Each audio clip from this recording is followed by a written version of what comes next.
Eu saúdo os irmãos com a paz do Senhor. Amém. Quero agradecer ao pastor Isaías pela oportunidade, fazer menção do nosso vereador Ricardinho, amigos nossos de infância, pastor Paulo César. Deus te abençoe, demais obreiros, pastores. Bom estarmos juntos aqui essa manhã e vamos trazer uma palavra do coração de Deus para a sua vida. Abra sua Bíblia em Mateus capítulo 9. Mateus capítulo 9, o verso 9 ao verso 13. Mateus capítulo 9, do verso 9 até o verso 13. Amém? E Jesus, passando adiante dali, viu assentado na alfândega um homem chamado Mateus, e disse-lhe: segue-me. E ele, levantando-se, o seguiu. E aconteceu que, estando ele em casa, sentado à mesa, chegaram muitos publicanos e pecadores, e sentaram-se juntamente com Jesus e seus discípulos. E os fariseus, vendo isso, disseram aos seus discípulos: por que o vosso mestre come com publicanos e pecadores? Jesus, porém, ouvindo, disse-lhe: não se necessitam de médico os sãos, mas sim os doentes. Ide, porém, aprendei o que significa misericórdia quero, e não sacrifício. Porque eu não vim chamar os justos, mas aos pecadores ao arrependimento. Amém?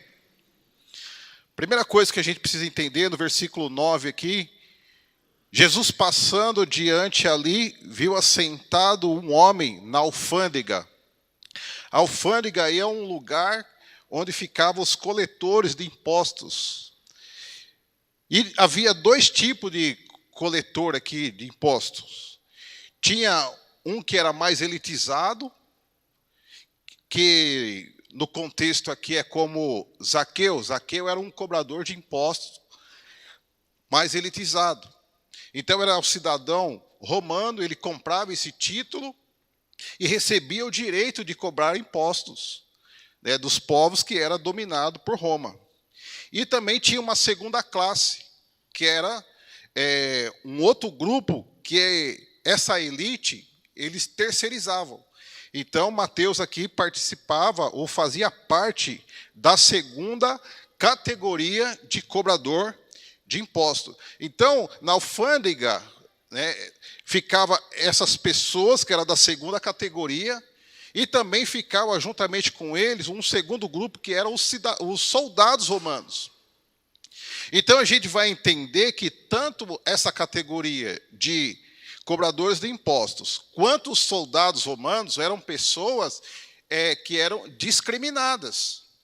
Seria mais ou menos o seguinte: se você tivesse, né, a sua casa hoje com mandado judicial bloqueado, sabe quem que ia te oferecer lá o mandato, quem ia entregar para você? O oficial de justiça. Você ia abrir a porta para ele, oferecer café e sentar com ele na mesa? Com certeza não. Então, era mais ou menos esse papel aqui que Mateus fazia, né? Ou seja, ele era alguém que nasceu em Israel, mas que trabalhava para o inimigo. Então, ele era uma pessoa discriminada, porque ele usava a função dele, a sua função, a sua profissão era discriminada. O que podemos entender aqui? Que muitas das vezes nós também ocupamos, obreiros, pastores, um papel que não é muito bem visto na sociedade. Hoje, falar, né, das coisas que está acontecendo aí na mídia, você fala publicamente a sua função ministerial? Você é bem visto diante da sociedade como pastor hoje?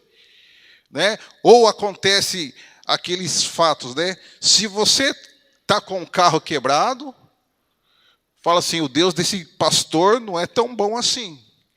Mas se você tiver com o carro do ano, esse pastor, né, Está prosperando demais. Da onde será que está saindo o dinheiro dele?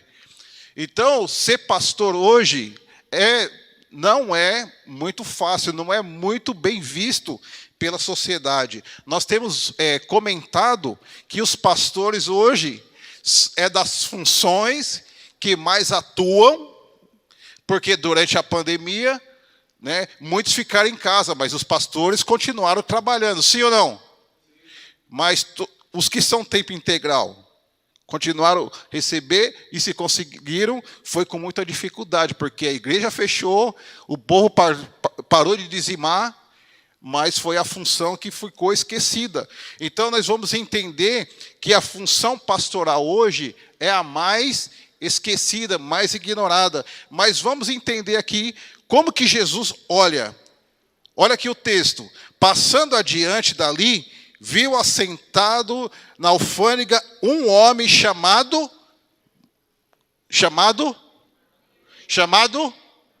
não entendi,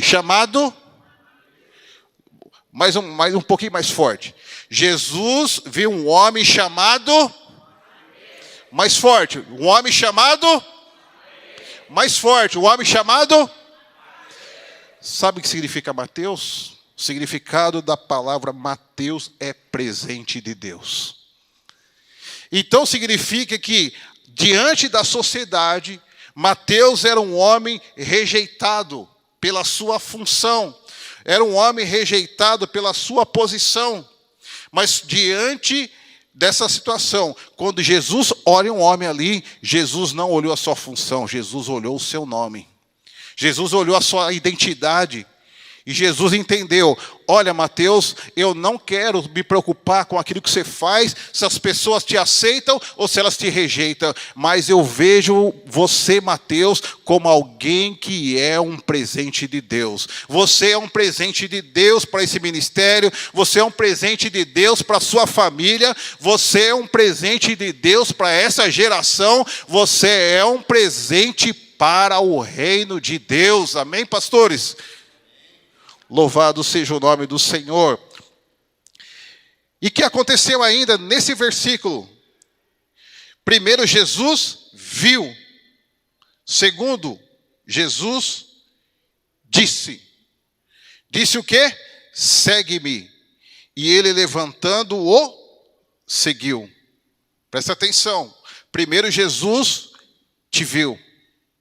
Primeiro, Jesus te olhou, te enxergou no meio das circunstâncias, no meio de situação onde as pessoas não acreditavam em você, onde as pessoas não acreditavam no seu chamado, porém você estava ali assentado. Mas depois Jesus te chama. Presta atenção, primeiro Jesus te vê, depois Jesus te chama. Quantos chamados nós temos aqui nessa manhã? Você está respondendo o seu chamado, você está cumprindo, você tem convicção de que Jesus realmente te chamou. É por isso que você está aqui nessa manhã. Mas nós temos uma lição para aprender ainda com Mateus. Ele não só ouviu. Quando Jesus falou para ele, segue, a palavra está dizendo que ele se levantou. Ou seja, ele teve uma atitude, ele teve uma posição. Ele não ficou só ouvindo o chamado, ele não ficou só sabendo do chamado, ele não ficou só entendendo que ele tinha um chamado, mas ele se levantou e teve uma atitude para responder a Jesus diante do seu chamado. Então nessa manhã Jesus está te dizendo, pastores e obreiros, tenham uma atitude diante do seu chamado. Não interessa se você só sabe a respeito do seu chamado, mas você deve fazer algo em relação a isso. Amém? E terceiro, levantando, ele teve uma proatividade. Ele o seguiu. Que nessa manhã realmente você venha escutar aquele que te chamou, ter uma atitude, se levantar, significa se motivar, buscar motivação, buscar algo que realmente te impulsiona para você realmente seguir o mestre. Passando antes disso, no versículo 10, acontece que estando Mateus em casa, sentado à mesa, chegaram muitos publicanos e pecadores e sentaram juntamente com ele, com Jesus e seus discípulos. No verso 11, os fariseus, vendo isso, disseram aos seus discípulos: por que o vosso mestre come com publicanos e pecadores? Aqui aparece os fariseus. Quem eram os fariseus, irmãos? Os fariseus eram um grupo elitizado. Era um grupo de pessoas que conhecia muito bem a Torá. Eram pessoas que realmente eram doutores da lei. Eles tinham muito conhecimento.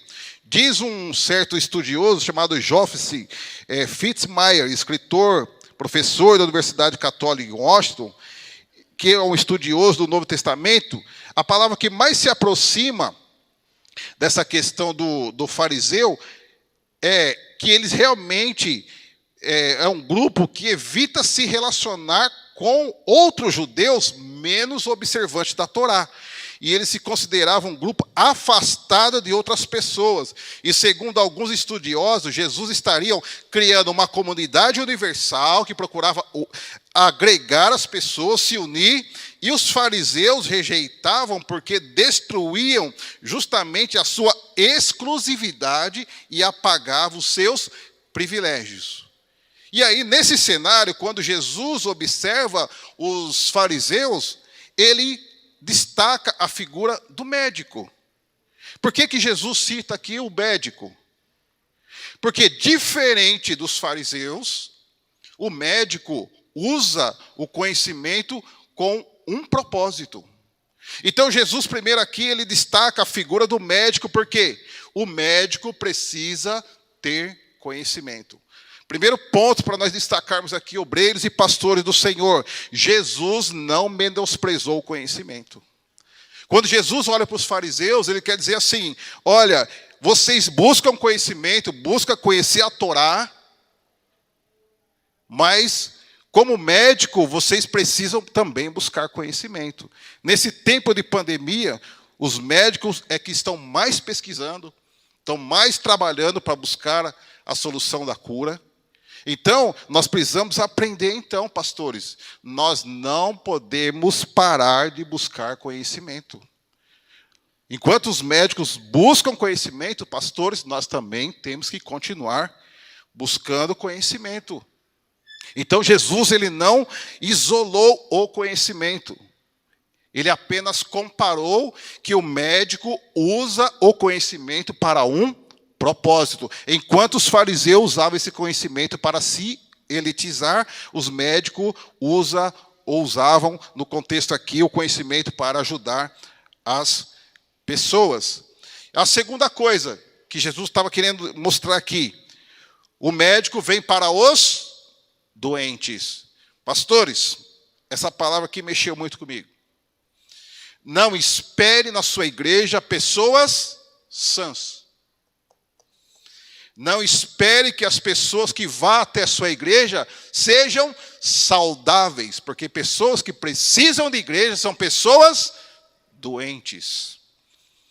Então é isso que Jesus estava falando assim, porque se você, pastor, é um médico, e durante esse tempo nós estávamos lá, né, vereador Ricardinho, pastor Isaías, quando o prefeito convocou os pastores para tratar da flexibilização, junto com o secretário de saúde, ele realmente reconheceu que enquanto os profissionais da medicina tratam do corpo, nós, pastores, tratamos da alma. Você não pode louvar o Senhor por esse seu chamado, pastores? As pessoas hoje, durante essa pandemia, elas estão doentes da alma. Elas estão doentes da alma, então elas estão sofrendo de ansiedade, de desespero. E você, pastor, você é o médico chamado por Deus para tratar as pessoas na alma. Então não espere que pessoas saudáveis cheguem na sua igreja. Talvez você esteja lá: Senhor, eu estou orando para o Senhor mandar embora essa pessoa, que ela é um problema. Essa pessoa que é doente da alma, que Deus tem levantado para que você realmente seja agente de Deus para tratar a vida dela. Amém?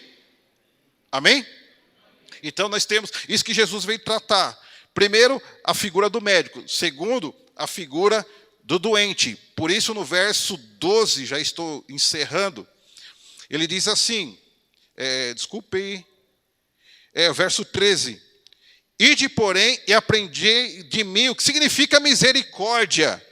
A palavra misericórdia vem de duas palavras que significa miséria, né, mais córdia, que está relacionado ao coração. Irmãos, tremenda essa palavra. Miséria é você ver alguém que está na miséria, alguém que está no chão, alguém que está no pó. Olha agora a posição. E o coração está nessa altura. Portanto, para eu olhar para aquele que está na miséria, olha a posição que eu tenho que fazer. Pôr o meu coração na miséria. Para isso eu preciso descer da minha posição, eu preciso me abaixar. O que eu aprendo com isso? Se nós estivermos na miséria, nós não podemos exercer misericórdia. Por isso Jesus te chama primeiro nesta manhã, para você se levantar e colocar-se na sua posição. E depois você, que estiver na sua posição, descê-la para exercer misericórdia por aqueles que necessitam. Amém? Vocês estão entendendo? Então que você realmente venha colocar o seu coração na necessidade do outro. Não ser como fariseu, achando que porque você tem o púlpito, você é exclusivo. Porque você tem a credencial, você é diferente. Mas saia da sua posição e vá até onde estão as pessoas. Porque ele termina dizendo, porque eu não vim chamar o justo, mas vim chamar os pecadores ao arrependimento. Ele fala, eu não quero misericórdia. Aliás, misericórdia quero e não sacrifício. Então, sacrifício é aquele que se esmeram para justamente buscar o seu chamado, para ser ordenado, é aquele que realmente trabalha para conquistar o seu ministério, mas quando chega naquela posição, ele quer se elitizar. Que o Senhor realmente tenha misericórdia de nós nesta manhã e possamos dar resposta àquele que nos chamou. Mateus, quando ele responde o chamado de Jesus, 3 coisas acontecem na vida dele. E eu quero que você também saia nesta manhã entendendo isso. Como Mateus, quando ele respondeu ao chamado de Jesus. Primeiro, ele passou a ser amigo de Jesus. Mateus, ele era odiado pelas pessoas, pela maior parte da sociedade. Mas quando ele respondeu ao chamado de Jesus, Jesus passou a frequentar a sua casa. Mas a segunda coisa, aleluias, aleluias, passou a ter outros discípulos de Jesus como amigo, porque Jesus não foi para a casa de Mateus sozinho. Jesus passou a frequentar a casa de Mateus, mas passou também os outros discípulos de Jesus frequentar a sua casa. Portanto, pastores, se você der ouvido ao chamado de Jesus, ele vai passar a ser o seu amigo. E outra coisa, os outros pastores vão também ser os seus amigos, vão fazer parte do seu grupo de relacionamentos, e você não se sentirá mais sozinhos. E a terceira coisa, ele passou a ser referência para os outros pecadores, os outros cobradores de impostos. Veja que interessante, porque os pecadores aqui eram os soldados romanos que viviam longe da sua casa, longe da sua pátria, longe da sua família. E eles trabalhavam, faziam o quê? Eles ficavam fora quando não estava em guerra, em tabernas, bebendo e em prostíbulos. Então, por isso era um grupo rejeitado. E essas pessoas passaram a frequentar a sua casa. E Mateus passou a ser referência para os pecadores e publicanos. Então, se você der ouvido à voz do Senhor teu Deus e responder o seu chamado, você terá Jesus como seu amigo, você terá outros pastores como seus amigos e fazendo parte do seu grupo de relacionamento. E o mais importante, você vai ser referência para as pessoas que estão desacreditadas, que realmente, como você, que passou um dia a ter credibilidade, outras pessoas terão credibilidade também como você. Que essa palavra fique no seu coração e que realmente Deus venha honrar o seu chamado, como Ele tem honrado aqui o chamado de Mateus. E olha que interessante, vocês sabem por que eu preguei essa palavra e li essa palavra nesse texto? Vocês sabem? Porque foi ele que escreveu. Foi ele que escreveu. Quando ele fala assim, ó, um homem, era Mateus escrevendo a sua própria biografia. Você também, você será usado por Deus, aleluia, para você também escrever a sua própria biografia e outras pessoas lerão depois a sua história, como nós agora estamos lendo a história de Mateus. Amém? Deus abençoe.